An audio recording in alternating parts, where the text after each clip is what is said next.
走过熟悉街道，不小心想起了你。偶尔听到你的名字，心还是会停一停。明明说好不再联系，却还在意，还在意。我们之间的距离越来越远，越来越远。从朋友变成了陌生人，为什么还在意？为什么还在意你的一切？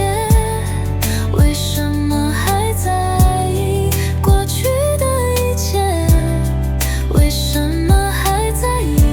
明明知道应该放弃，为什么还在意？为什么还在意 Why do I still think of you when every memory brings pain? Why can't I just let it go? When will these feelings fade away? 看着手机里的照片，想删掉又舍不得。朋友说我太执着，可是放不开这感觉。静静的开心时光，现在变成了遗憾。每天